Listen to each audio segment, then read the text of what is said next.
Hi friends, ಎಲ್ಲ ಚಿಕ್ಕ ಮಕ್ಕಳಿಗೆ ಏನು ಜಾಸ್ತಿ ಇರುತ್ತೆ. ಇದು ಸರಿ ಮಾಡಬೇಕಂದ್ರೆ ನಾನು ಏನು ಟಿಪ್ಸ್ ಹೇಳ್ತೀನಿ ಅದು ಸ್ವಲ್ಪ ಫಾಲೋ ಮಾಡಿ. ಇದು ಯೂಸ್ ಮಾಡಬೇಕಂದ್ರೆ ಏನು ಕಮ್ಮಿ ಆಗುತ್ತೆ. ಫಸ್ಟ್ ಒಂದು ಬೌಲ್ಗೆ 3-4 ಕರ್ಪೂರ ಪೌಡರ್ ಮಾಡ್ಕೊಳ್ಳಿ. ಆಮೇಲೆ 2 ಟೀ ಸ್ಪೂನ್ ಕೊಕೊನಟ್ ಆಯಿಲ್ ಹಾಕೊಳ್ಳಿ. ಎರಡು ಚೆನ್ನಾಗಿ ಮಿಕ್ಸ್ ಮಾಡಿ. ಇದು ಮಾರ್ನಿಂಗ್ ರೆಡಿ ಮಾಡಿ ನೈಟ್ ಸ್ಕಾಲ್ಪ್ಗೆ ಅಪ್ಲೈ ಮಾಡಿ. ಅಪ್ಲೈ ಮಾಡಾದ್ಮೇಲೆ ಸ್ವಲ್ಪ ಮಸಾಜ್ ಮಾಡಿ.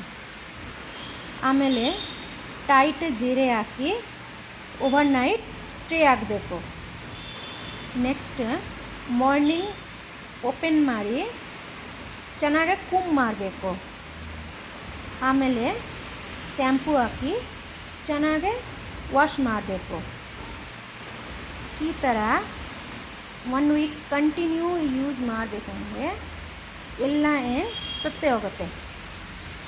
ಈ ಥರ ಟಿಪ್ಸ್ ಬೇಕಂದರೆ ಎಸೆನ್ಸ್ಗೆ ಫಾಲೋ ಮಾಡಿ. Thank you.